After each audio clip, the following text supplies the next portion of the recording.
ચૂંટણીનો સમય છે અને આ જ સમયે પ્રચાર દરમિયાન નેતાઓ આક્રમક નિવેદન પણ કરતા હોય છે અને નિવેદનો દરમિયાન ક્યાંક નાગરિકોને ક્યાંક સરકારી કર્મચારી અધિકારીઓને ધમકી પણ અપાઈ જતી હોય છે અને ધમકી ન અપાય નેતાઓ એમના નિવેદનો ઉપર અંકુશ લગાવે માટે હું કાર્યક્રમ કરી રહ્યો છું। 3 નેતાઓના 3 દ્રશ્યો જોજો આપ। મનસુખ વસાવા, ચૈતર વસાવા, જ્ઞાનીબેન ઠાકોર। મનસુખ વસાવા ભારતીય જનતા પક્ષના નર્મદા જિલ્લાના ઉમેદવાર, ચૈતર વસાવા ઇન્ડિયા ગઠબંધનના આપના નર્મદા જિલ્લાના ભરૂચના ઉમેદવાર, મનસુખભાઈ પણ ભરૂચના ઉમેદવાર અને જ્ઞાનીબેન ઠાકોર કોંગ્રેસના ઉમેદવાર।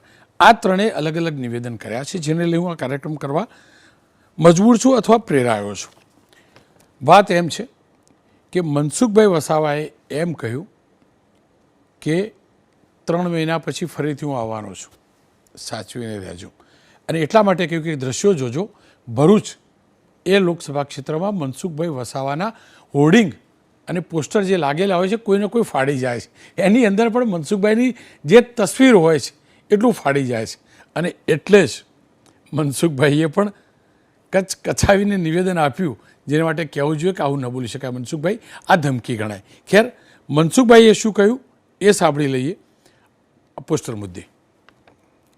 એટલે આપણે વિશ્વાસ રાખજો, આવા નેગેટિવ વાળા કોઈ ફાવાના નથી। રાત્રે પોસ્ટરો મારા નીલભાઈ મહેનત કરીને રાત્રે પોસ્ટર લગાડે એમની ટીમ સાથે। નાલાયક લોકો દિવસે સવારનો વહેલી સવારે એ ફાડી નાખે છે, પણ એની ચિંતા નહીં કરો, એ એમના બધાના કપડા ફાડી જવાના છે, એમના બધાના કપડા। મારે બીજું બોલવું જોતો પણ નથી બોલાયું, એ સમય આવશે ત્યારે બધું ફાટી જવાનું એમને। અરે ગુજરાતમાં 2 લડે છે કે ભરૂચ અને બીજા ભાવનગર, એટલે આ બધું વડોદરા, છોટાઉદેપુર થી ને બધી સુરત થી ને વલસાડ થી ને તાપી થી ને બધી બાજુથી બધા એના જેવા બધા ઉતાર્યા છે ગુંડા લોકો। એટલે આવા પોસ્ટરો ફાડે ને બીજું શું કરે। આ જ મુદ્દે મેં મનસુખભાઈ સાથે વાત કરી છે કે આ પ્રકારની ધમકી કેમ। આવા સાંભળી મનસુખભાઈએ શું કહ્યું। મનસુખભાઈ, તમારું એક નિવેદન જોયું કે ચૈતર વસાવાના સમર્થકો તમારા હોર્ડિંગ અને પોસ્ટર ફાડી રહ્યા છે, કેવી રીતે શક્ય બને મનસુખભાઈ? આપ તો શાસક પક્ષ સાથે જોડાયેલા છો, આટલા મોટા નેતા છો।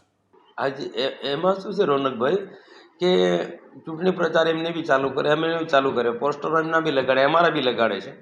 હવે એ લોકો હારવાના છે કે કારણ જે હશે તે, કે હતાશામાં આ લોકો શું કે અમારા પોસ્ટરો એક ટીમ બનાવીને ફાડી નાખે છે અથવા તો એના પર કોઈક સાઈનથી ચિત્રા પાડી નાખે છે, ખાસ મારા ફોટા પર જ, બીજા ફોટા પર નહીં, મારા ફોટા પર જ ટાર્ગેટ બને ને ફાડવું હોય તો મારા ફોટાને જ એ લોકો બ્લેડ મારે છે। આવું જ્યાં જ્યાં પોસ્ટરો લગાડ્યા છે કે બેનરો લગાડ્યા છે બધે આ પ્રકારનું એ કરી પડે છે અને છેલ્લા 4 દિવસથી આ પ્રકારનો કરે છે ને સાથે સાથે સોશિયલ મીડિયામાં બી બીભત્સ પ્રકારનો એ પ્રકારનું લખાણ લખ્યા કરે છે। એટલે એ અમારા કાર્યકર્તા સ્વાભાવિક છે કે બધા મને ફરિયાદ કરે। એટલે પરમ દિવસે કાર્યક્રમ હતો ડેડિયાપાડા ચિકદા ગામે, તો મેં જાહેરમાં કીધું કે ભાઈ આ બધું બંધ કરી દો અને એનો જવાબ અમે ચૂંટણી પત્યા પછી 3 મહિના પછી જવાબ આપીશું ને અમે ઈંટનો જવાબ ઈંટથી નહીં આપી, ઈંટનો જવાબ પથ્થરથી આપીશું। આ રીતના થોડું જે પ્રકારના આ લોકો અમને ઉશ્કેરવાના પ્રયત્નો કરે છે અને હવે અમે જો શાંત રહે તો પછી અમારા કાર્યકર્તા દબાઈ જાય, એટલે ના છૂટકે પણ મારે આ પ્રકારનું એમના માટે થોડું બોલવું પડ્યું હતું રોનકભાઈ। મનસુખભાઈ, તમારું એક નિવેદન આવ્યું છે કે 3 મહિના પછી જોઈ લઈશું। તમે જેમને પણ ઉદ્દેશીને કહો છો તમે સમજી શકતા હશો, કેમ આ પ્રકારના શબ્દોનો ઉચ્ચાર કરવો પડે છે? કેમ કોઈને ડરાવવાના શબ્દોનો મનસુખભાઈ આપે ઉચ્ચાર કરવો પડ્યો? આપ તો વર્ષોથી ચૂંટણી લડતા રહ્યા છો, જનતાના પ્રતિનિધિ છો, વર્ષોથી સાંસદ પણ છો, કેમ આ પ્રકારના શબ્દો, કેમ ધમકીવાળા શબ્દોનો ઉચ્ચાર? ના, જોયેલું છે એટલે એમને ખબર છે કે આ કેટલાક જવાબદાર લોકો છે, એમાં કેટલાક 2 સરપંચો પણ છે। એટલે મેં કીધું એમાં 3 જોયેલું છે મેં કે સરપંચનો કંઈ નાના મોટા કંઈક ને કંઈક કામકાજ માટે તો એ બધાની જરૂર પડતી હોય છે। તો મેં એમને એવી અપીલ કરી હતી કે ભાઈ આ બધું સારું નથી લાગતું, તો આ ઇલેક્શન તો એ 2-3 મહિનામાં પતી જવાનું છે, પણ પછી એકબીજાને બધાની જરૂર પડવાની છે। મેં એટલા એમને મારા પ્રવચનમાં મેં વાત કરી હતી એમને। મનસુખભાઈ, ચૈતરભાઈ વસાવાનું તો કહેવું એમ છે કે તમે એમના સમર્થક સરપંચો અને પૂર્વ સરપંચોને ધમકાવો છો, રીતસરની ધમકી આપો છો। ના ના રોનકભાઈ, જો ધમકાવાનો પ્રશ્ન, આજે એક ફોન આવ્યો 10-11 વાગે, અહીંયા હું કરજણમાં હતો, ત્યાં મને એ જ રીતના પ્રશ્ન કર્યો કે તમે અમારા માણસોને કેમ ધમકાવો છો, કે તમારો મેં વિડીયો જોયો, તમે કહેતા હોય તો તમે જ્યાં હોય ત્યાં આવું, હું તીર કામઠા લઈને આવું, પાડવી લઈને આવું. તો રોનકભાઈ, આની સાથે આ પછી શું જવાબ આપવાનો પછી મારે? એટલે આ પ્રકારનું હારવાના છે, એટલે છેલ્લી કક્ષાના સ્તર પર એ લોકો નીચે જઈ રહ્યા છે. મનસુખભાઈ, તમે અનેક વાર ચૂંટણી લડ્યા છો, લોકશાહીમાં તમે માનો પણ છો, હું જાણું છું, જનતાના મુદ્દા ઉઠાવો છો એ પણ જાણું છું. અત્યાર સુધી જે મનસુખભાઈ તમે ચૂંટણી લડ્યા અને આ વખત ચૂંટણી લડી રહ્યા છો, બંનેમાં ફરક શું દેખાઈ રહ્યો છે? કેમ આ પ્રકારના શબ્દોનો ઉપયોગ, કેમ આ પ્રકારની આક્રમકતા? ફરક છે શું મનસુખભાઈ? રોનકભાઈ, હું છેલ્લા 6 ટર્મથી લોકસભાની ચૂંટણી લડું છું. એના પહેલાં વિધાનસભા પણ 3 લડ્યો હતો અને એમાં 1 જીત્યો હતો. આ પહેલી વખત આ પ્રકારનું નિમ્ન કક્ષાનું જે ચૂંટણી પ્રચારનું કાર્ય મેં જોયું છે. મારી સામે ભૂતકાળની અંદર કોંગ્રેસના લોકો પણ ચૂંટણી લડી ચૂક્યા છે, બીટીપીના લોકો પણ ચૂંટણી લડી ચૂક્યા છે, પણ આવા પ્રકારનું સાવ એમ કહી શકીએ કે હોપલેસ કે નિમ્ન કક્ષાનું જે શબ્દો ઉચ્ચારવાના, કે આવા પોસ્ટરો ફાડવાના, કે સોશિયલ મીડિયામાં ગ્રુપમાં કે ખરાબ લખવાનું, આવું મેં આ પહેલી વખત આવું જોયું છે. અને એ ઉપરાંત મેં ઘણા લોકોના ચૂંટણી પ્રચારમાં પણ હું જઉં છું, અધર સ્ટેટમાં પણ અમારી ચૂંટણી પ્રચારમાં જવાનું થાય. તો આ પ્રકારનું મેં જોયું જ નથી. અને મને લાગે છે કે ચૈતર વસાવા પાછળ ચોક્કસ ટીમ કામ કરી રહી છે, કે આખું વાતાવરણ બગાડવા માટે, લોકોને ઉશ્કેરવા તરફ, કારણ કે એમને લોકોની વચ્ચે જવા માટે કોઈ મુદ્દા નથી. ખેર, ચૈતર વસાવાને પણ પૂછવું જરૂરી છે, એટલે જ મેં એમની સાથે પણ વાત કરી છે. ચૈતરભાઈ, નમસ્કાર, આપનું સ્વાગત છે. ચૈતરભાઈ, આ ભરૂચમાં ચાલી શું રહ્યું છે? એક તરફ મનસુખભાઈ વસાવાનો આરોપ છે કે તમારા કાર્યકર્તાઓ એમના પોસ્ટરને હોર્ડિંગ તોડી નાખે છે. બીજી તરફ તમે આરોપ લગાવો છો કે મનસુખભાઈ તમારા સમર્થક સરપંચ, માજી સરપંચોને ધમકી આપે છે શું? આ તો કેવી રાજનીતિ શરૂ થઈ છે ભરૂચમાં? હું તો નર્મદા જિલ્લામાં છેલ્લા 5 મહિનાથી ગયો નથી. મારા પર નર્મદા જિલ્લામાં પ્રવેશ બંધી છે. અને મનસુખભાઈ પર કોઈ પુરાવા હોય કે આમ આદમી પાર્ટીના કોઈ સરપંચે, કોઈ કાર્યકરે કે કોઈ આગેવાન એમના પોસ્ટરો ફાડ્યા છે, તો મનસુખભાઈ કાયદેસરની કાર્યવાહી કરાવી શકે છે. પણ તમે જોઈ શકો છો રોનકભાઈ, હું લોકસભાનો ઉમેદવાર છું. હું જ્યાં પણ પ્રચાર માટે જાઉં છું, જ્યાં પણ બેસું છું, પાણી પીઉં છું, કોઈને પણ મળું છું, કોઈ મારું સ્વાગત કરે છે. પોલીસ તાત્કાલિક ધોરણે એમનું નામ, નંબર લે છે અને એને કે પ્રકારે એમને હેરાન કરવામાં આવે છે. અગાઉ મેં વાગરા પોલીસ સ્ટેશન, નબીપુર, ભરૂચ એ ડિવિઝન તમામ પીઆઈઓને કીધું કે આવી રીતના તમે હેરાન પરેશાન નહીં કરો. સાથે સાથે 2 દિવસ પહેલા, ગઈકાલની જ વાત કરું, હું વાલિયા તાલુકામાં પ્રચારમાં હતો. મહેશભાઈના માણસો મારી રૂબરૂમાં આવ્યા અને અમારા માણસોને ધમકાવતા હતા, મહેશ વસાવાના માણસો.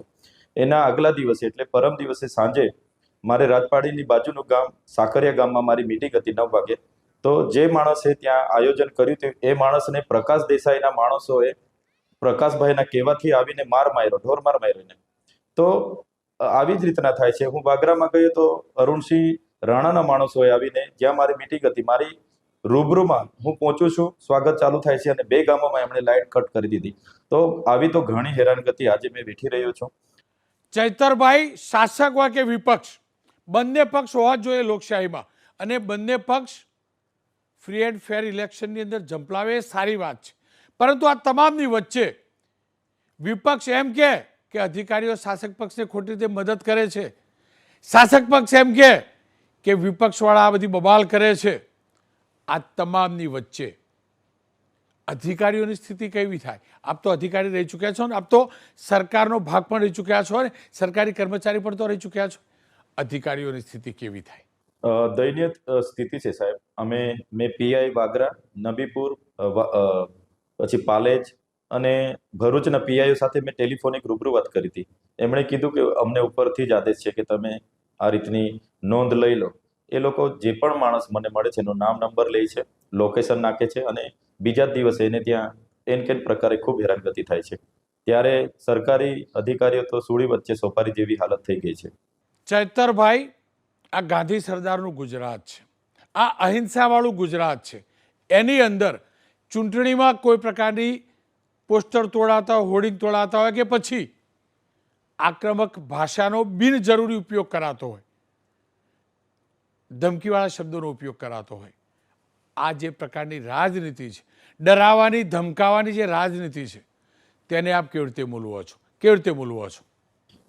સાહેબ, આ લોકશાહી દેશ છે અને બધાને ચૂંટણી લડવાનો અને મતદાન કરવાનો અધિકાર છે.